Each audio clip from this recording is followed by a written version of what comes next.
There we go. Hello, everybody. Happy Hump Day. Thank you so much for being here today. My name is Jackie Moore. I'm a clinical social worker and one of the therapists here at Canopy EAP, which for many of you is your EAP organization.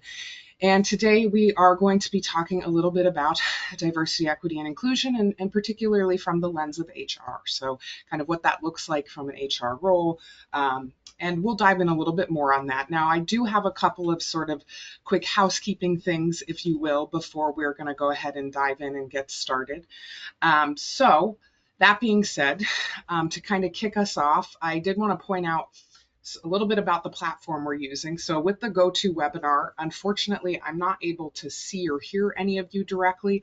But that being said, I absolutely would love to hear any kind of questions, comments, thoughts, feelings, anything that might come up throughout the course of the training. So hopefully folks are noticing some kind of like side panel, or there should be like a row of icons kind of that should be on your screen. And there's a couple of them that I'd like to point out. So the first one is actually going to be, if you hover over, you should notice that one of those icons is labeled questions. If you click on that box, you can feel free to put any kind of questions, comments, thoughts, feedback into that box. I do have access to it, so I can see it immediately, and I'll definitely be sure to speak to anything that might come up.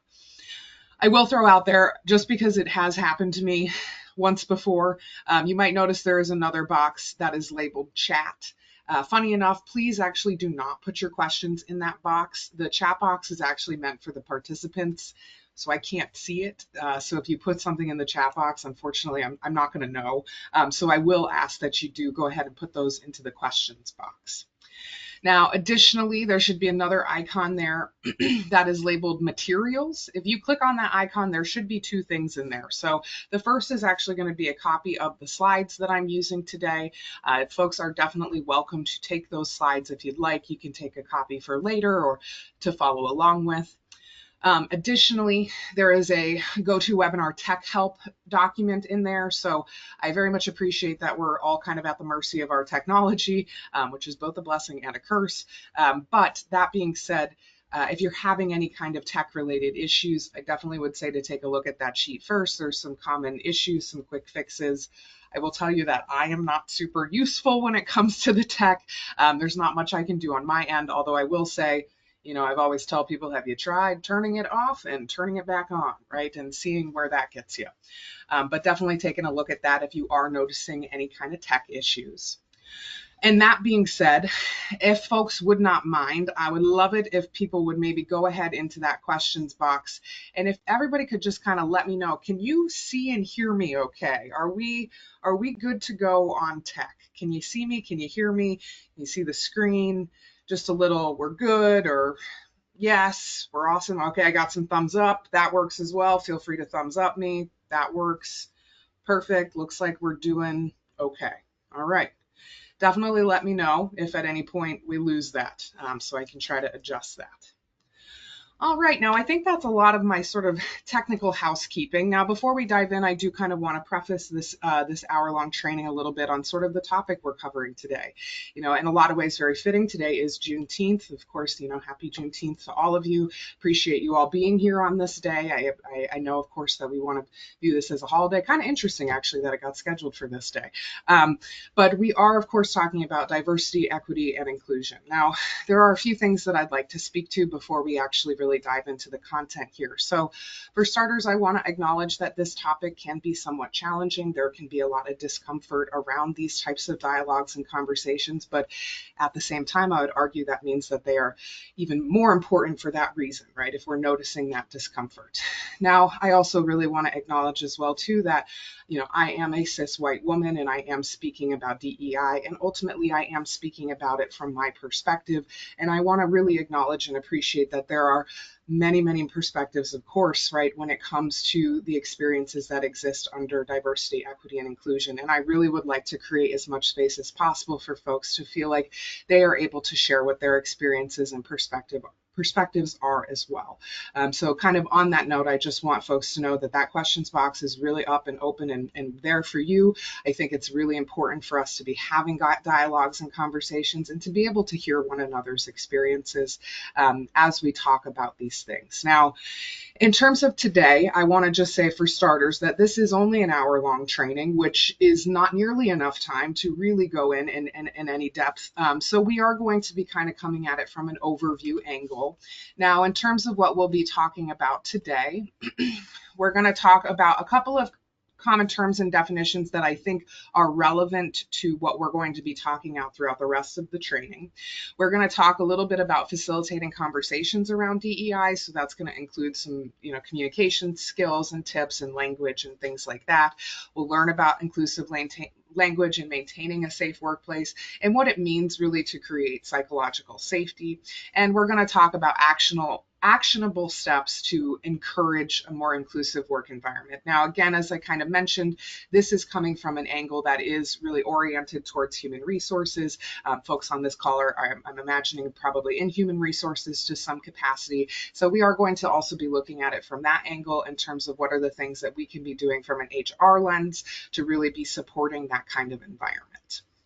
Now, before I do get started jumping in, I did want to just double check in here, folks. Do we have any questions or thoughts as we're kind of seeing what we're talking about today? Anything we want to know about or any curiosities? Let me know, of course, very available. But on that note then, for the sake of time, as I've mentioned, let's go ahead and get started. So, like I mentioned, we're going to start kind of just overviewing very quickly a couple of terms that I think are really relevant to take into consideration as we are thinking about DEI. Also, when I say DEI, I'm referring to diversity, equity, and inclusion. It's just a little bit quicker to say DEI. So when you hear me say that, that is what I'm referring to. So the definitions that I really wanted to touch on today were going to be that of privilege and intersectionality. And privilege in particular, I think, is a really important term to talk about because, one, it is a term that I think likely all of us have heard at some point sort of in the ether, and in the news, on social media, something like that. And also because there are quite a few misconceptions about what privilege is and what that means. Right. So by its definition, I do have the definition up here of advantages that people who are part of a socially privileged group gain at the expense of those who are not. Now, you'll notice I have underlined and italicized regardless of economic position. This is one of the biggest misunderstandings around privilege, which is the assumption that if I have privilege, therefore I must have been financially well off and in a higher socioeconomic status, or that I have never struggled. Privilege means that I've never struggled, I've never had hardship. This is not true, right? This is not true. That is not what privilege means, right? I think, for example, let's use the most common example. I think a lot of us hear the term white privilege very frequently, right? That's probably where we hear it the most. White privilege does not mean that you have never ever struggled or experienced adversity or that you were raised in wealth. Instead, it means that the struggles and the barriers and the adversities I have experienced have never had to do with the color of my skin. Right? This is ultimately a privilege. It's not that I have not struggled, but the reasons I've struggled have never been because of the color of my skin. And this is not something that necessarily everyone else can say. Folks who are not white can't necessarily say that they have never struggled because of the color of their skin. This is ultimately a privilege. Right? And it, again, is not saying that you have not experienced hardship or you have not experienced adversity, but rather that the hardship and experiences you've had do not correlate to this particular identity. And this expands out, right? I know I'm using white privilege as an example, but, I've never experienced hardship because of my gender, my sexual orientation, my age, my religious affiliation, right? My physical ability, and we'll look at this a little bit more in depth in just the next slide. But privilege is incredibly important to take into consideration when doing DEI work, which is noticing where privilege exists and how do we help create some mitigation of privilege, right? How do we help create more of an equal playing field, knowing the different kinds of privileges that exist and how they intersect, which leads to that second term there, right? Intersectionality. So intersectionality is actually a sociological framework for understanding how different aspects of a person's cultural identities might combine to create unique modes of discrimination and privilege. Basically, intersectionality is stating that all of us, every single person, has multiple different kinds of identities. We aren't just one thing. Right? We are many, many different things, and all of those different identities will combine to create very unique experiences. And this kind of ties back to what I was saying just a few moments ago when I'm, really kind of wanted to acknowledge that I'm sharing from my particular framework, right? Which is that of a cis white woman, right? And amongst other identities too, of course, right? But that those are my particular experiences because that's the framework I've had. Intersectionality acknowledges that every single one of us has had different experiences due to the different identities that we live with every single day. Right? And this is again important as well when we are thinking about DEI work, because we do not want to be looking at this from a very flat lens, right? From a very kind of 2D perspective. We want to be able to take into consideration how these different identities intersect with one another to create those unique forms of discrimination or privilege. Now, to talk a little bit further about that privilege piece, I wanted to kind of give some examples of what this looks like so we can kind of expand that. And I also would like to throw out there, if folks wanted to throw something else in the questions box, please know these are just a few examples. There's many different ways that privilege presents. So feel free to throw that in there if you'd like. But what are some examples of privilege? Well, let's start with, you can be sure that when you turn on the TV or you read a book or you read the newspaper, that you are seeing people who look like you and who have lives that look similar to yours. Right? This is ultimately a privilege, right? To be able to turn on the TV and the people on the TV show look like you and have a life that looks like yours, that's a privilege, right? That is not necessarily the case for every single person. Or you have never considered when you are going to a new building whether or not that it is a wheelchair accessible building. This is called able-bodied privilege, right?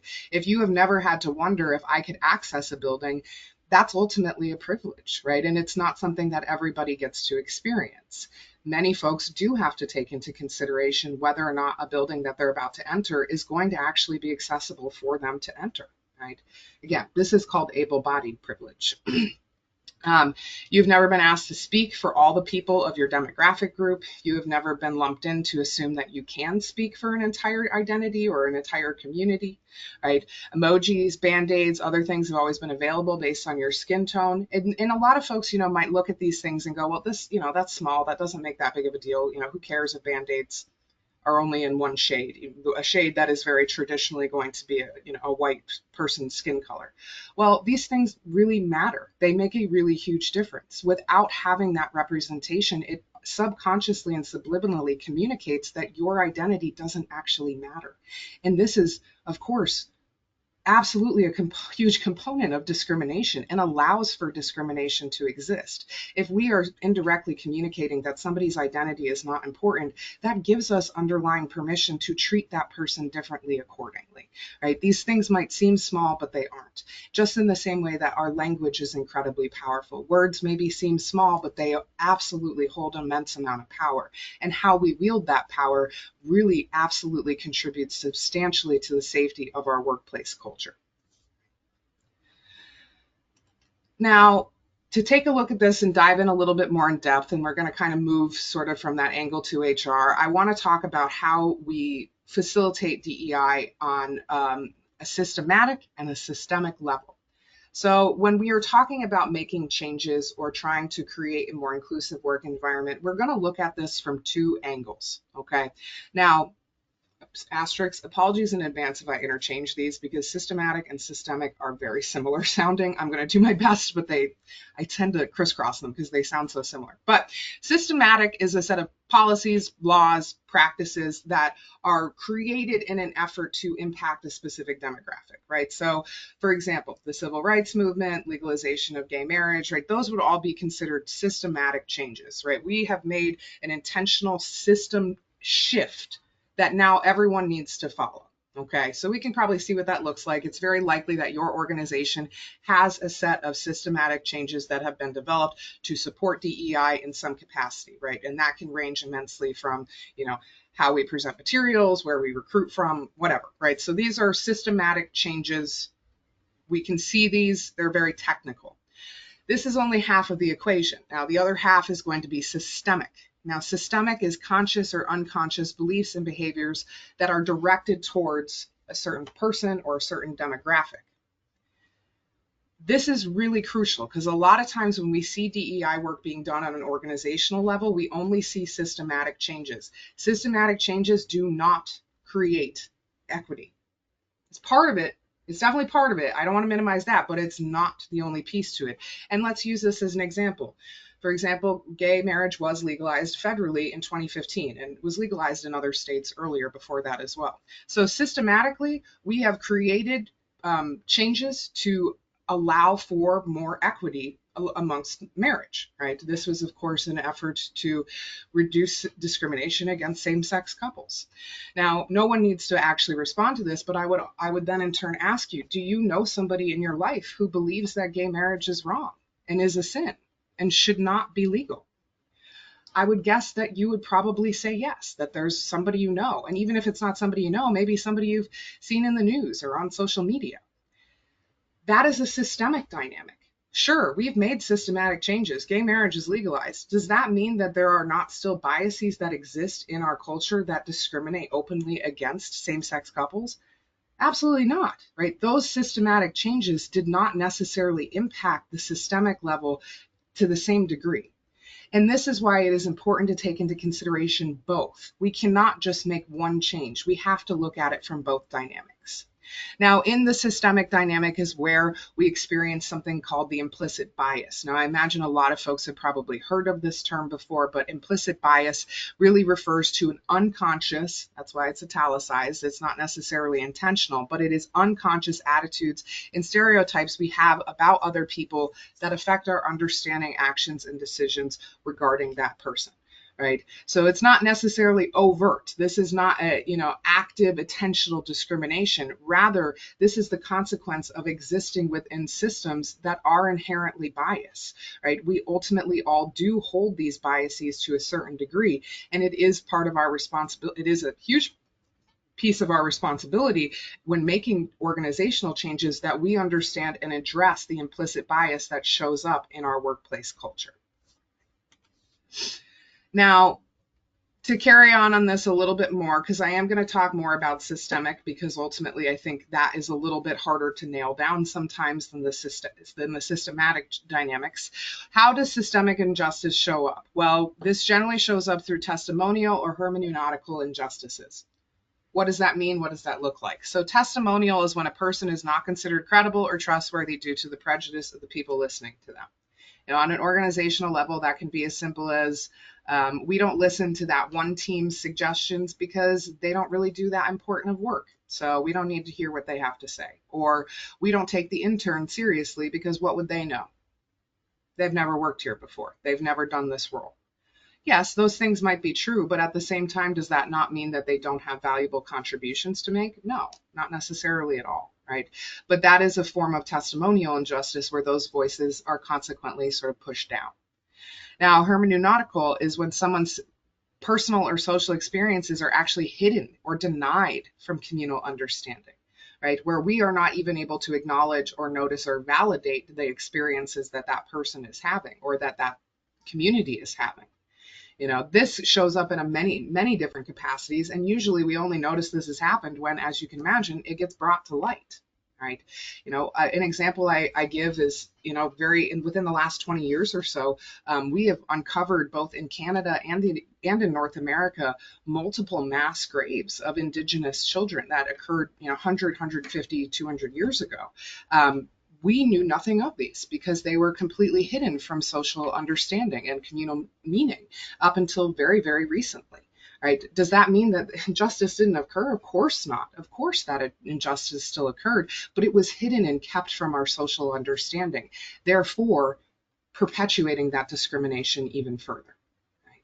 Now, on an organizational level, this can look like, maybe lower level employees are having an experience with a particular, workplace task, and they repeatedly go to leadership for that support and guidance, and leadership repeatedly shuts that down.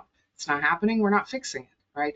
Those persons' experiences are pushed to the side. They're hidden because they're not viewed as credible or worthy of seeking or seeing that validation. All right.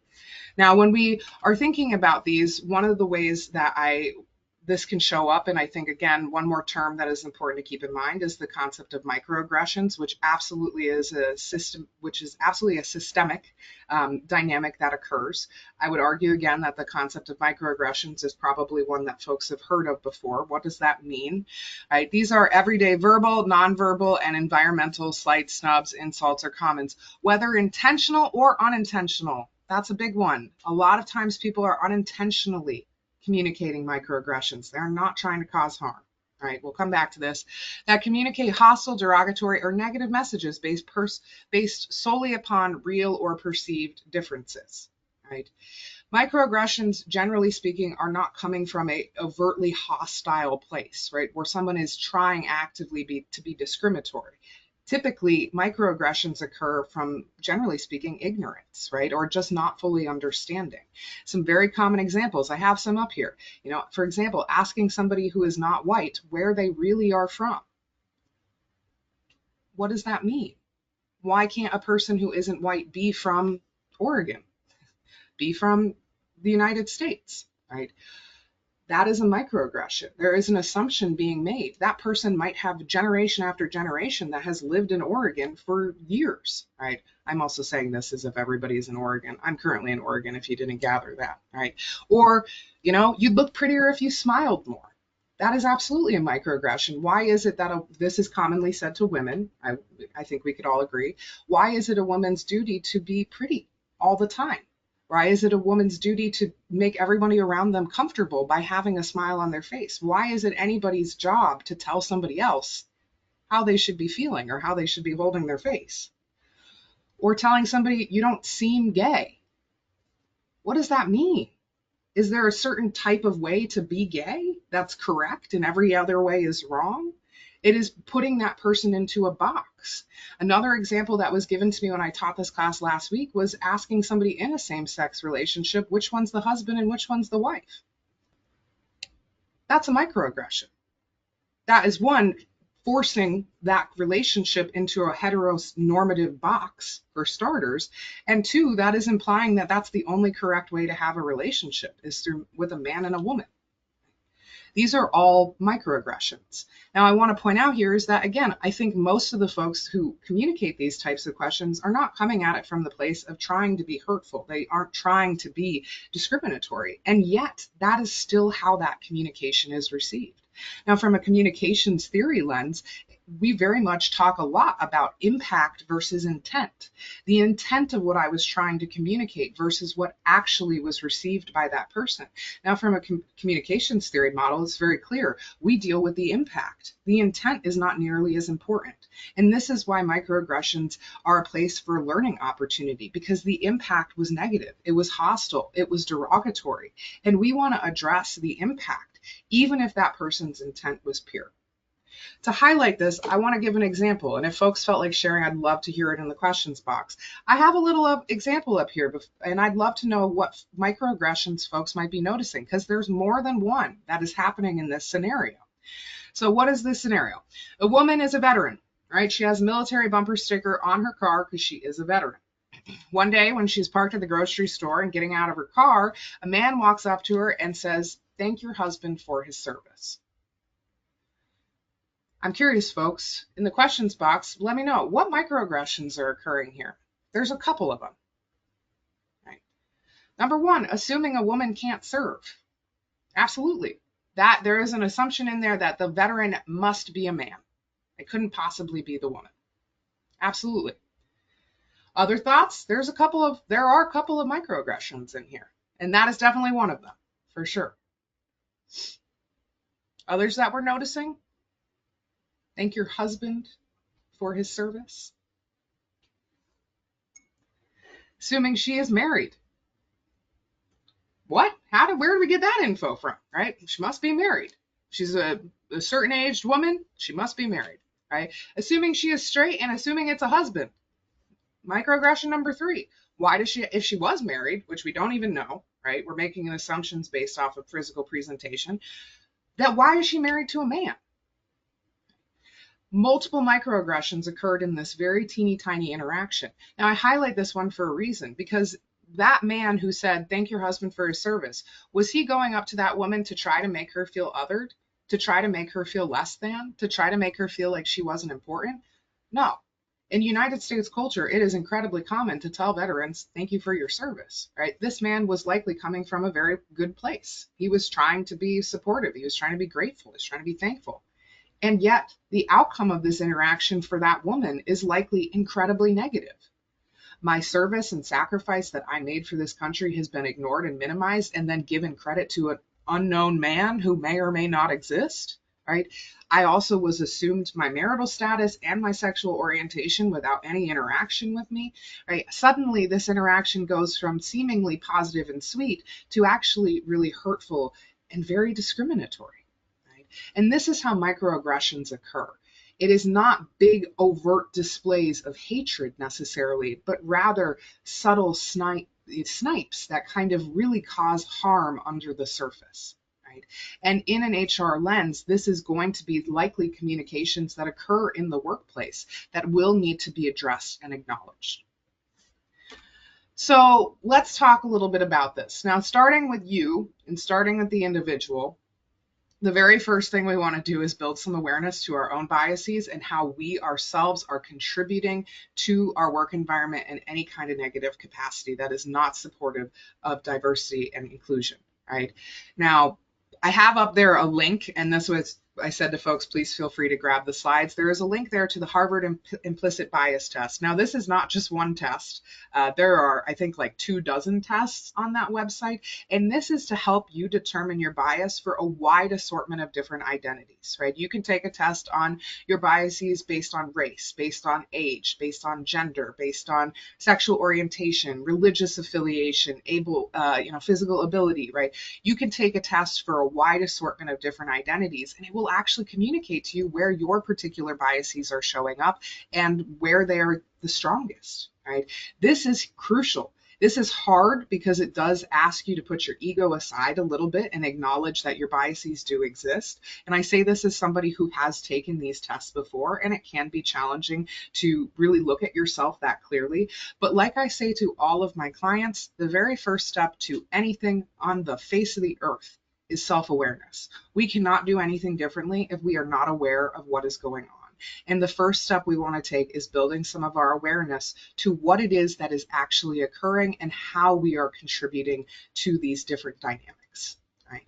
Now, when we have a better understanding, or maybe we're building some of that awareness as to what this looks like individually for me, we can think about some ways to sort of target those particular biases as they arise.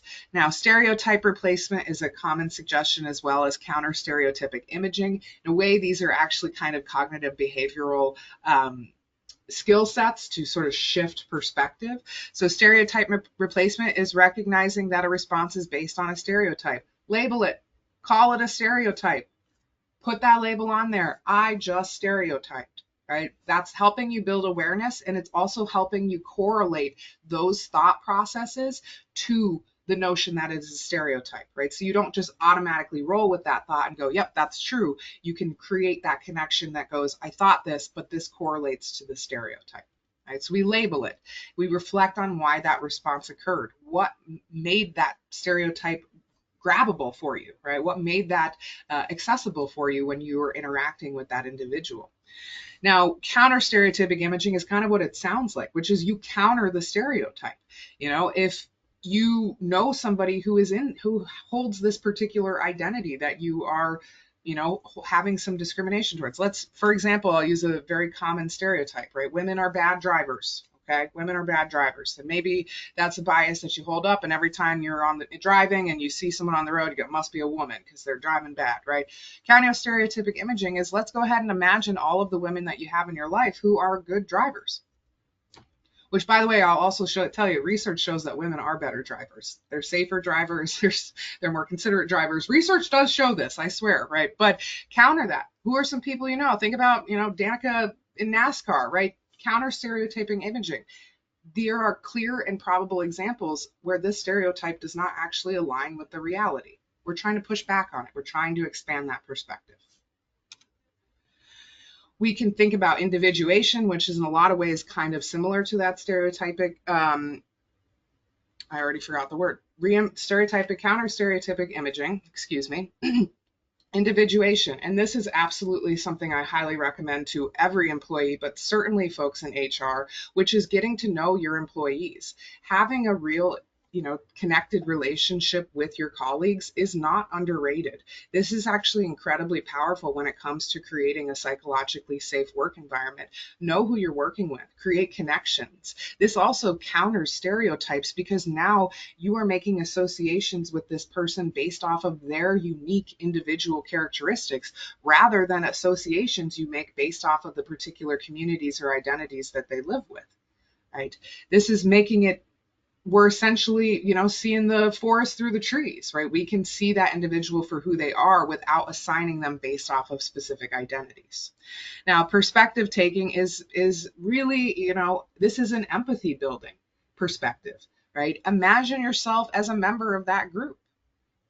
What if, let's say you're not a woman, okay? And what if every single time you got in the car, people were making fun of you and saying, oh, you're such a bad driver. And anytime if you got a car accident, everybody assumes it was your fault, right? How would that feel?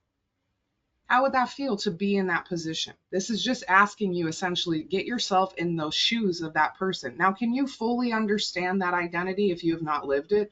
Not necessarily, but you can certainly have a better understanding and expand your perspective of what that experience would look like. This, again, it helps increase psychological closeness and it ameliorates the automatic group-based evaluation. So again, we're trying to reduce that just automatic instinct to assign a stereotype, assign a label, assign an assumption.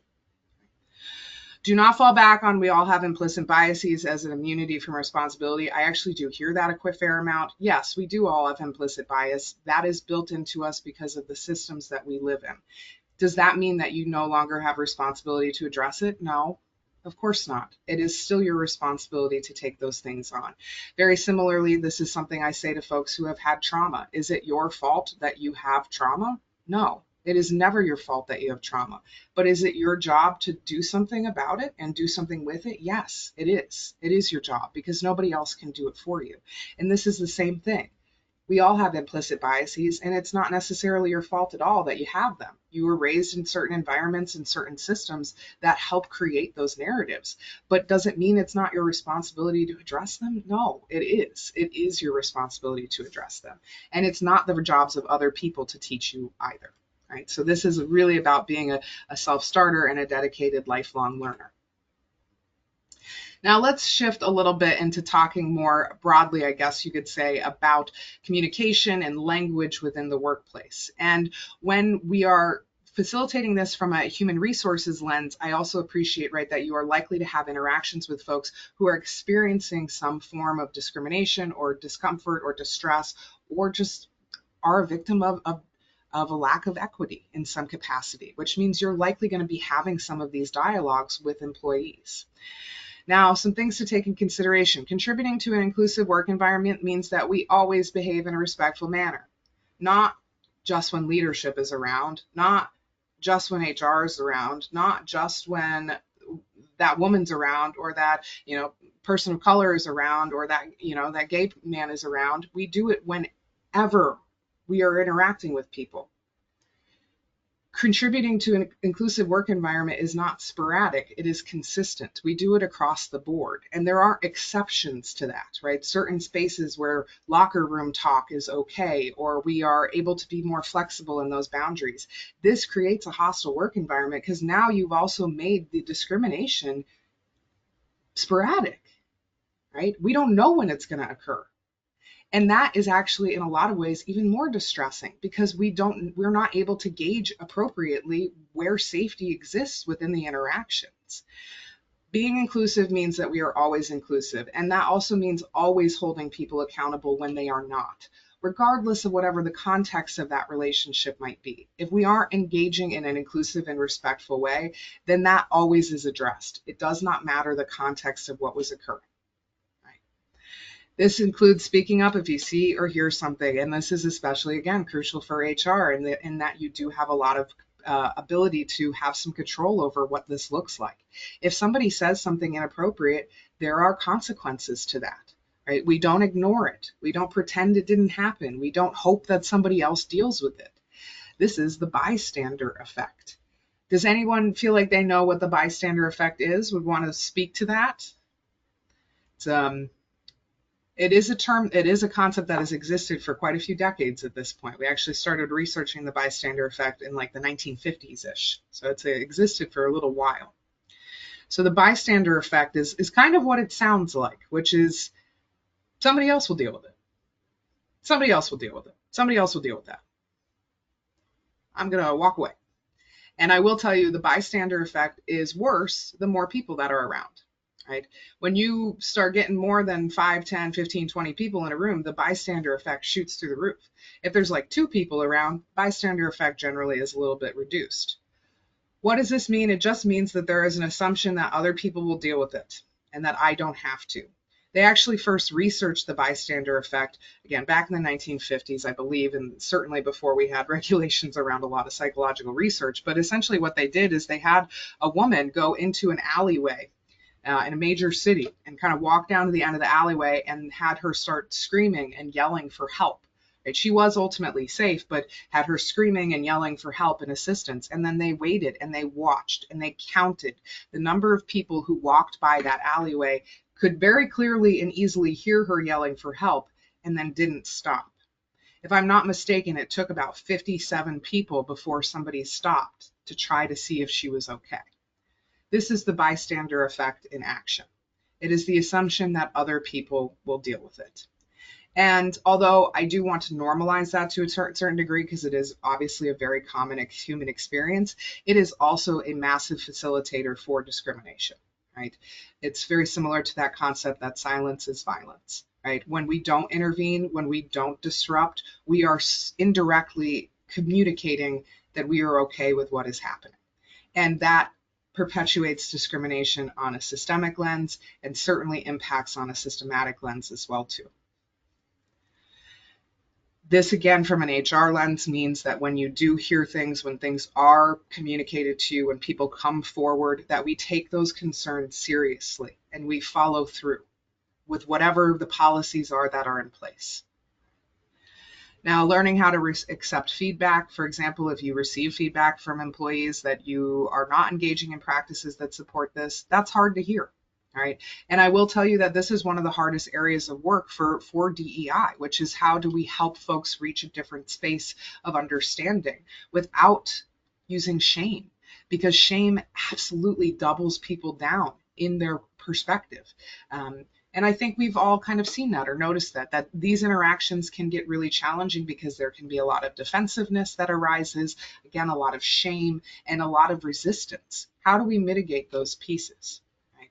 Apologize and asking how you can do things differently in the future is a good place to start, or just giving an example of what you will do differently in the future and not assuming that that other person is going to tell you what to do. Right? That is to a certain extent assuming that they will educate you. Right? Not justifying, arguing, defending, over-explaining, blame shifting, right? We take accountability where we need to. This was my role. And not deflecting with humor, which is very common as a human defense mechanism, right? To use humor as a way to mitigate sort of the uncomfortableness of this conversation, which again, I appreciate they are uncomfortable dialogues. They are also dialogues that are giving you a really beautiful opportunity to potentially grow and learn. Now, when you are providing that feedback, so let's kind of swap roles here, right? So let's say you have an employee where they have done something, they have said something that was not okay, was not appropriate, was not respectful, and contributed negatively to a work environment. How do we want to address that? Don't apologize for bringing it up. It's important. So we don't need to apologize for it. That also inherently makes your communication passive, like you are not in control of your own communication. Don't apologize for bringing it up. It's important to talk about. Right? Be clear but brief, meaning we don't need to sort of, beat a dead horse, so to speak. Once we have absolutely clearly stated what the problem was, right, what the communication was that was bad, what the behavior was that was bad, once that's been clear, I want to encourage us to move away from sort of reiterating that repeatedly. Why? Because one, that's going to arise more defensiveness, and two, because ultimately the goal of this conversation is to engage in some problem solving. What are we going to do moving forward to make sure that these interactions don't occur? And this is absolutely the angle you can bring that conversation, right? We're going to move now towards the solution orientation. Going forward, this is what needs to occur. Going forward, you need to follow these steps in order to, make the situation right. We need this to happen, whatever it is, right? Obviously, the situation is going to vary immensely, but we can have a clear conversation about what the issue was, and then move on to that solution orientation where we hopefully can also engage with that other employee on how to problem solve this together so that they feel like they're part of that interaction and that they're able to sort of learn and grow through that process too. And it doesn't just become sort of a, I'm in a position of power, do what I say, and, sit down, be quiet, do your work. Right? Frame the request positively. We're trying to reduce shame. This actually really helps people be more open to shifting their perspective. And I appreciate that this is challenging in the United States. I'll speak for the United States because I do live here, but we are very polarized in a lot of different ways on a lot of different topics and identities and communities. And that polarization makes it really, really easy for animosity to step in quickly, and suddenly it becomes a screaming match, a boxing match, right, where we're trying to see who can hit harder and who can get louder, right, to get their point across. This does not help people change their perspective. It digs them in deeper into their beliefs that they're currently holding. And now that person is not only holding those beliefs, but they also actively hold resentment, anger, animosity towards the people who are trying to expand that perspective, which means they're not going to be open to hearing really anything, right? So we want to come at it from a positive angle, right? Noticing maybe the things that did go well, trying to highlight how this can benefit them in the future, right? Here's all the ways that this is going to help and be good, and it's going to support our goals and our mission and make your life easier, make your job easier, right? We're coming at it from that positive framework to help folks be able to take in this information without having those walls sort of shoot up and we suddenly are in that defensive mode. Right, focusing on behavior is very powerful, right? And just in the sense of not assigning a certain emotions or motivations or insights, right? So, maybe somebody says something and suddenly, we're labeling them a certain term, or we're, saying you're rude, you're disrespectful, you meant that to cause harm, right? I can appreciate that, again, these are polarizing topics, and it's likely going to maybe even elicit a reaction for you when you're having these conversations with folks. But ultimately, we don't want to assign feelings or motivations to somebody when they're not known, partially because, again, this elicits defensiveness, and also because, too, we don't know. Right. And ultimately, it might come from a place of ignorance, like we were just talking about, sort of with those microaggressions, where somebody is meaning well and it came out wrong. Right. Does that mean we don't need to address it? No, we still need to address it, but we don't need to necessarily at the same time make assumptions about how that person was feeling or thinking when they engaged in those behaviors.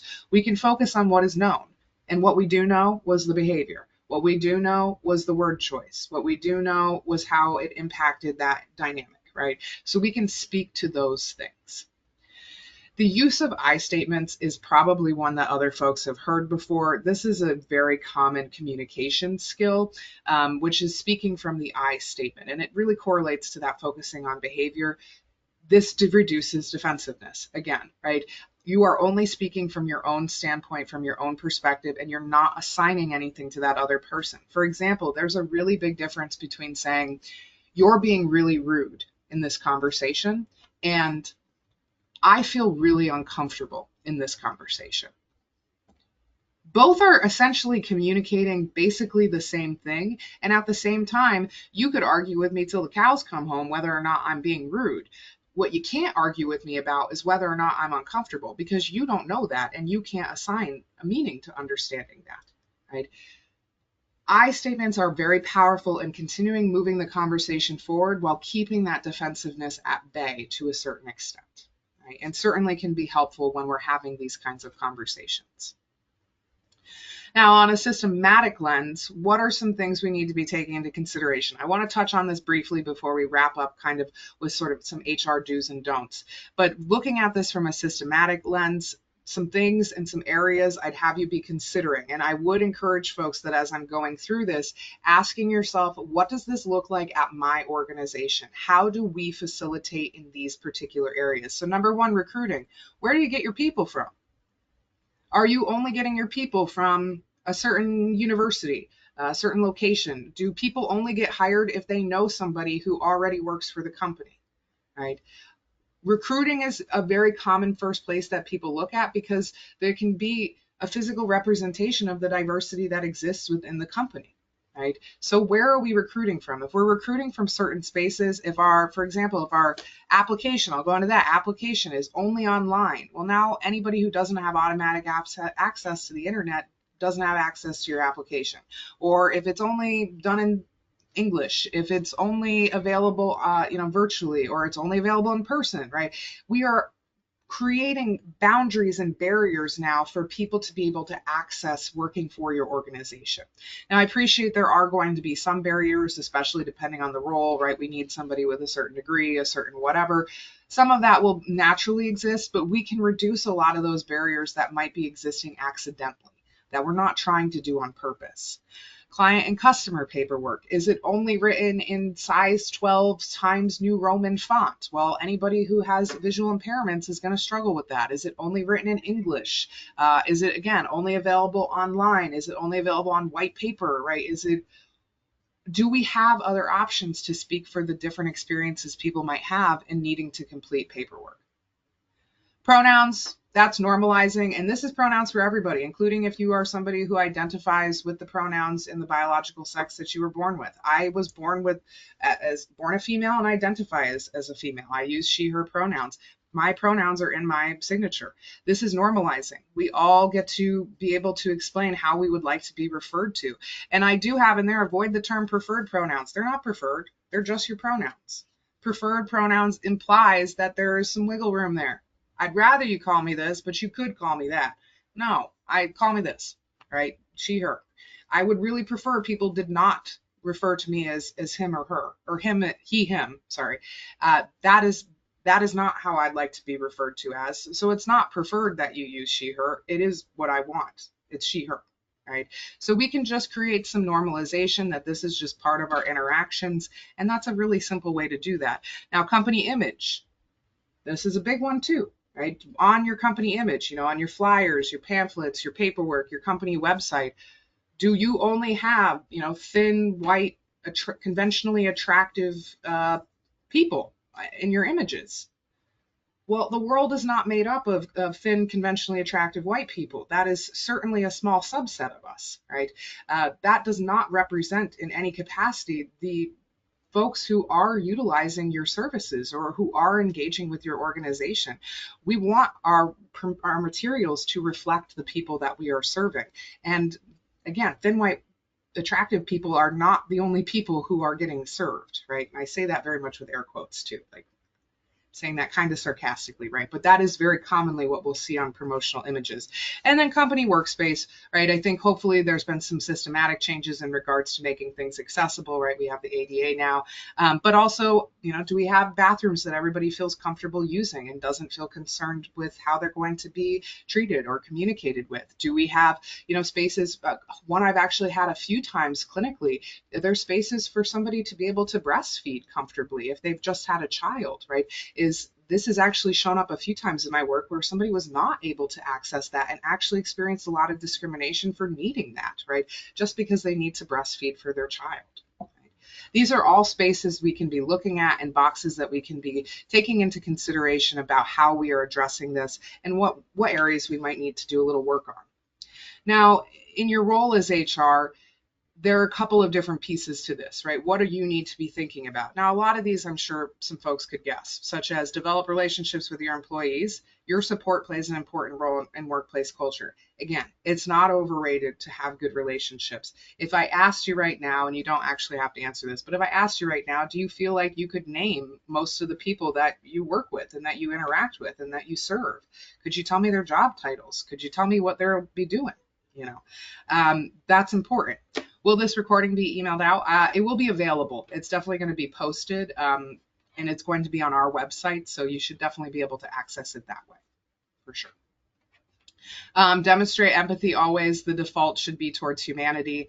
This is challenging in corporate America, especially where the emphasis is usually on profit, stakeholders, that kind of stuff. This is harder than you think it is, and that is why I have it up there as a bullet point. We want to come at this from humanity first. Every single one of us are humans before we are anything else, and we want to be able to speak to that piece always. Do not rush to offer solutions or advice. Seek to understand where your employees are coming from. Now, I know this kind of counters what I was saying before, but that is more referencing when there has been an issue and you are trying to have a constructive conversation with a person who has maybe been discriminatory in some capacity. We want to be kind of solution oriented there. Now, if somebody is coming to you with concerns, or it's coming to you because something has happened, we do not need to jump forward and push a solution out quickly and problem solve, which I appreciate would be a natural inclination in HR to do already, right? But we want to leave space for that person to be able to express what has happened so that they can feel heard, that they can feel validated. This alone can really help create really positive and connecting relationships. And ultimately, it does require being able to sit with some of that uncomfortableness, right, as they are expressing whatever their experiences might have been. Call yourself an ally. Label it. Tell people that that's what your goal is. Tell people that that's what you want to do. They might be a little bit more likely to hold you accountable when you're not doing it then. And more so than that, then you can now sort of integrate that as part of your own identity, that your goal is to be an ally. And so how am I engaging on a daily basis with that particular value? Label it. It gives you a little accountability there.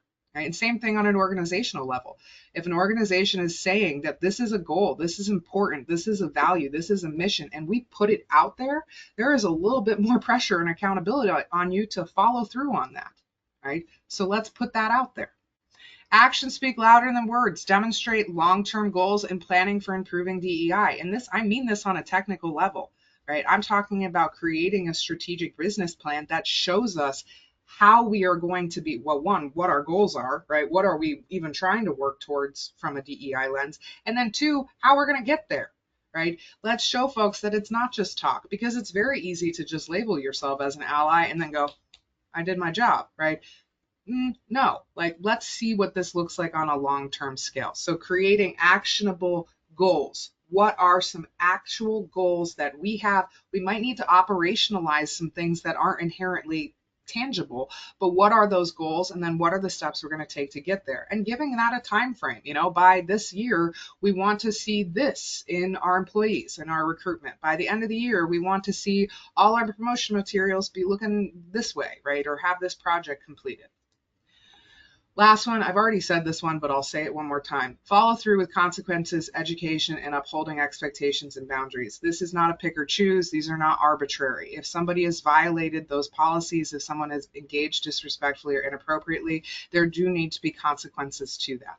And I don't necessarily mean that, we all alienate and shun that person, right? But maybe that means that they need to apologize to the person they harmed. Or maybe that means they need to take some additional educational classes to get a little bit more insight. Or maybe that means that there needs to be some type of actual long-term plan to figure out how we can work with this person to get to a different space. Whatever that might be, HR has a lot of power in this regard, and it is power that you would want to yield for good.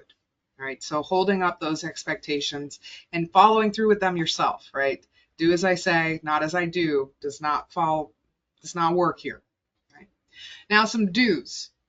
Educate yourself. I have that in italics. Do not expect other people to educate you. It is not their job. Do not ask, that person who is in a specific identity to tell you everything about that identity. It's not their job. If you want to learn more, you got to do it yourself. Google is an awesome tool, right? Lean into the uncomfortable. These conversations generally aren't comfortable, and we can give ourselves the pass to go, okay, I know that this isn't going to be super comfortable, but I'm going to figure out how to sit through it. If you need to practice it, practice it. I absolutely encourage that. If you know you're going to have a conversation with somebody, go through what you would say. Maybe even give yourself a little bullet pointed list where you can come back to in that conversation to make sure you're sticking to the communication and the goals of that conversation. Benchmark where you're at currently to track and measure changes. I really would encourage you to engage in a little bit into some research methods here, right? So where are we currently at? What are our goals? What are we trying to get to? What are we going to do in between there and now to get to that goal? And then being able to make constant notice of how those things have shifted. So continuing to assess, continuing to calculate, right? How are these shifts occurring? What does it look like? Train and provide education to all level employees. This is for everybody. This is not just for senior management. This is not just for, our line staff, right? This is for everybody. Seek feedback. Seek feedback. This is a big one. I really encourage this, and this really ties up into that benchmark piece. One, maybe a lot of folks are thinking, well, how do I benchmark where we're at? Survey your employees. Ask them. Ask them what their experiences are. That is a great first place to start. They know best because they're the ones living in that and working in that environment. So survey them and ask them what they think. We'd highly encourage that to be an anonymous survey because a lot of folks maybe would feel uncomfortable putting their name attached. Make it anonymous, but seek that feedback from them. That can help you give you your benchmark and also really direct you in where your goals need to be based off of that feedback.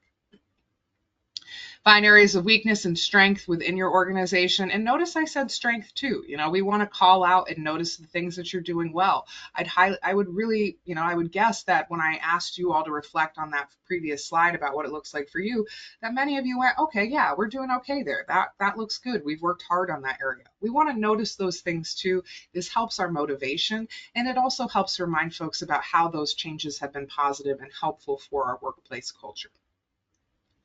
And DEI changes into all areas of the organization, not just in HR. And I appreciate that obviously if you are in HR, your reach is going to be, more centrally located in HR, but that does not mean necessarily that we can't be expanding that out, right? It certainly is not just in HR that we need DEI.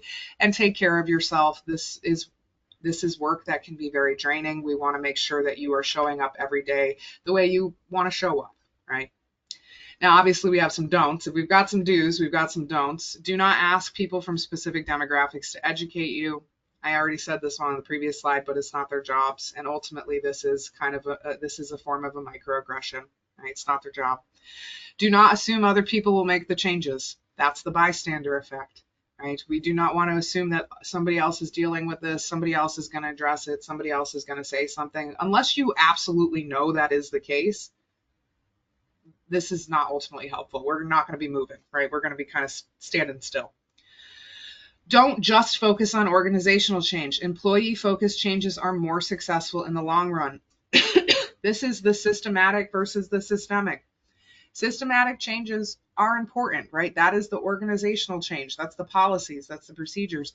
But the systematic change is what actually creates a shift in the workplace culture. This is more successful in the long run. And a lot of organizations find that they have a hard time retaining employees, maintaining DEI practices because they are only doing systematic changes and not systemic. Do not ignore or avoid DEI concerns and conflicts out of uncomfortableness. I know that that's so hard. I know these conversations can be challenging and the desire to avoid them is probably strong because of that. But this is going to be part of your superpower, right? Is my ability to sit in that space and hold those conversations, hear what people have to say, and see what we can do with that information. Right. And again, practice it if you need to, right? Learn more, seek more education, ask other people who maybe you work with how they engage in those conversations, right? But we do not want to avoid it. This is perpetuating that issue further. And again, like I said before, silence can be violence. Absolutely. And then do not allow for expectations, boundaries, and consequences to be arbitrary and not followed through on. This directly communicates that this goal does not actually matter because we're not going to follow through when it is put right on the tip of our nose, right? And again, in HR, you likely do hold a lot of power to see what that would look like. Now, Lastly, because I do appreciate we're running out of time here, I've mentioned a couple of times the concept of psychological safety, and especially as it relates to a workplace culture. Psychological safety is a culture of trust where people feel safe to speak up, take risks, and know they won't be ridiculed for making mistakes or dissenting.